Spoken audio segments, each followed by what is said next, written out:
Hey everyone, it's Gravy back at you. How's it going? Today we're doing the review of the first 3 episodes of Midnight Mysteries. I've been very slack on this. I just finished these and I liked them, so I'm going to trash them a little bit and people are going to get hurt, but I'm not sorry, okay? I'm just angry and that's how I'm probably going to be for a long time. Alright, but here's my notes. I wrote a little bit, like 3 pages, but let me see how far we can get before I go crazy. So if it sounds like I'm reading, I am mostly reading. Alright, these are from our Alterna Comics. Thank you, Peter. They're written and illustrated by Bernie Gonzalez, lettered by Wes Locher. In Midnight Mystery, a 4-issue limited series, which only 3 are out right now, we are introduced to Zeke King. King. Mystery Supernatural. He's a paranormal detective, I think. All it says is he's a detective. But I'm thinking he's a paranormal detective. Or at least a private investigator. Oh, by the way, I have to warn you, there's going to be lots of spoilers. So if you have these and you're like, I want to read them, or if you're like, oh, I just want you to know if you like it or not, I liked it. There were problems, but I liked it. But for me to go into the problems, I need to tell you what happens in the story. Now, I think all this is... Oh, and also it talks about his partner, Gus. Now, I think that this is true to understand what's going on. I don't know because I didn't research this and I haven't seen any previous episodes. So if they develop it more, then we'll know. But so let's see. Detective King investigates paranormal mysteries, and if they are paranormal or not, he records them and gives them to his buddy Gus. I don't know what Gus does with this. I don't know. Well, let me just get back on script. In the first, introductory story, because he's been on many, many mysteries before this, we just are picking them up here. Detective King is searching for a missing heir to a fortune. Let's see. He is met by Jasper Jennings, who is the ex-butler of Roland Blackwards, and it's his last wish that he gives his estate to his son that he abandoned. Now, Roland Blackwoods, he is a famous late-night movie host who somehow becomes famous doing that because everyone I know who does it doesn't become famous. So there are many twists and turns, but more questions than answers. Let's see. Like, why did Dr. King want the case in the first place? It's a missing person. Where's the paranormal? Why does he record the tapes? Why not do like a podcast or YouTube? Let's see. But what does Gus do with the tapes? Who is Gus? Why did he record the mystery after he found the missing boy and nothing special happened? Why did he go back to the mansion with the boy? So I'm kind of jumping around here, but in the story, he goes to the mansion, agrees to find the boy. Through questioning many people, he finds him. And the boy says, I don't want the money. But then he says, okay, I'll take the money. But then King goes with him. And then they're like trapped. It's kind of weird. I don't really know what's going on. They're trapped in a greenhouse. Okay. The end. You know, they got some cool things where, you know, you get your mystery card, and you can get, I'm sure, you can supposedly get Hypnotic Eye or Creepy Doll, blah, blah, blah. All right. What was that called again? And I got the camera all over the place. The first one, is it just Supernatural Suspense? That's what it looks. All right, and Midnight Mystery 2, Real Evil. Okay. Now, Detective King has a dream about a woman, and she hugs him, and then he wakes up, and he is tied up. So, what's his name? Jasper explains to them that Roland Blackwoods, before he died, he was trying to live forever or not die. And he found a witch who said, hey, if you give me this stuff, I'll bring you back to life. But to give you more time, I guess I'll give you I'll put you in a paper mache head. For reasons, I guess. Okay. And so all of a sudden, this woman comes to stop the ritual, and her name is Millicent Holt. She is apparently Roland's sister, and she explains, a lot of explaining, that her and Roland were brother-sister. Apparently, her father adopted him because he thought that he was his actual father from an affair. But Roland was pissed, so he decides to change his name, leave, goes to Hollywood, becomes famous, and she goes, I'm going to change my name too. So she changes her name and becomes Cutthroat. And then King cuts himself free, frees the boy, Conrad.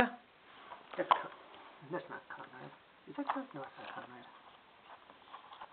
Where is Conrad? There's Conrad. Well, maybe where's Conrad? That's Conrad right there. So they say they're going to meet up later, but what's his name?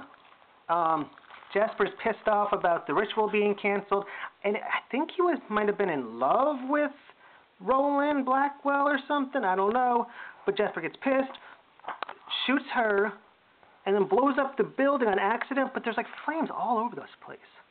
So these are okay, but this bullet blew up the whole entire place. And so what happens? They escape, and he makes his tape. Again, I don't know why he made the first tape. There was nothing supernatural, because is it the next one that Gus says, listen, only record them if there's something supernatural. But then you keep going, and oh look, I don't know what these things are. Oops, I went too far. All of a sudden, Conrad is getting visited by his dead dad, and he's speaking. His dad's speaking backwards. Now, I'm not really sure what that means in the real world. I know for us it means we have to get out a mirror or something. Did you guys need to get a mirror? I didn't. I can read backwards. But what does it mean in the story? I mean, what's Conrad hearing? I don't know. Is it backwards speaking? He can speak backwards now, or hear backwards? I'm not really sure. Let's see. So I see this and I'm thinking, cliffhanger. This is awesome. Not cliffhanger mainly, but there was a good beginning, middle, end in this story. Beginning, middle, end. We're introduced to King, where he has a little adventure. He gets into danger. He solves most of the mystery. He gets out. He lives. Good story. Now, there's a little twist at the end, kind of like all the horror movies. But you don't solve the ending until you're going to start another movie. So I said, okay, that's cool. I don't need to know what happens. Maybe they're going to bring it back up. But let's see. Cliffhanger. So it's a cute little story, this part was, and it was definitely worth $3. And I would love to see the artist grow and develop more as an artist. But I would like to see more of the detective being a detective instead of everything was just explained to him. Okay, and part 3, the latest edition, The Burning Bride. Let's see, also twisted, it has to be read sideways. In part 3, Detective King is in a bar, and someone has to find him, and he says, listen, if you pay my bill, that's cool. And so he meets the guy, and the guy says, listen, what happened was, let's not talk about what he is, but he's a man, and he was a hard worker, and he fell in love with a woman who had a rich father. After they married, which I think did they marry? I don't know. Let's see. Let's see. Right after the wedding, yeah. So they were married. The father took all of the money and gambled it away. It left his wife so distraught she burned the house down with her still inside. I guess her dad died too. I'm not really sure. The man moves to the States, I believe, and finds another woman, falls in love with her, and they make plans to get married. But after they make plans, he starts getting the vision of the burning bride. Somewhere around here. Okay, so he hires Detective King to be his, so he hires Detective King to solve the mystery, I guess, but I don't really know because allegedly he was his bodyguard, but I think that was just for show. He's supposed to figure out and stop it. So King gives the man all these charms to protect him from his dead wife, but nothing works as she keeps coming. I guess Detective King really sucks at this. But at first it seemed really neat. It was like, is the ghost real, or is it just a vision in his head? Maybe that's why the charms aren't working, or nothing's working. Is he just going crazy? And until it was wedding time, and as they're about to get married, see, it's like no one could see her but him at all. It's like here's the guy. So here's a guy putting clothes on him. This is the guy. He's looking at himself in the mirror, and he sees a vision. But this guy's like, whatever. So I wasn't sure what's going on. And then Gus are talking. How's the case going? Oh. I wrote this when I was at work, and I didn't have my books. Here are the charms, but she comes back, and it's like, everyone knows. They said, so as they're about to get married, which is punishment enough, am I right? His burning wife ghost appears, and she exposes his lies, that she didn't burn the house down. He was so jealous. Now, I'm not sure who she's explaining this to, because he should already know it. And I'm not sure if King was around to hear it. I just know that we were around to hear it, so I'm not sure who she's talking to. But he was jealous of his father's fortune, and he hated his wife and the idea of being married, so he killed both of them and burned them, and she gets pissed off when she comes back, and she burns him alive. Then the bride's ex-husband appears. So the girl he was going to marry, her ex-husband appears as a ghost. It's like, what? Now that I did not see coming. And she drowned him, so he comes back drowned and drowns her. She dies. Ain't love grand? Then Detective King's not wife, because earlier in the book he said that I never got married. She appears, so I guess it's his woman friend, right? And she said, I don't know if this is real or not, but apparently he saw her die. So sad. The end. Record scratch. But meanwhile, back to Conrad, and he's back, and he's in constant communication with his father. After a little battle, he quit the football team, and now they have plans together. I know there are only 4 episodes, but I don't think they needed to go back to Conrad unless the creator is done with Detective King. Again, this book was created sideways, but it wasn't really germane to the plot. Why was it sideways and then it flipped normal?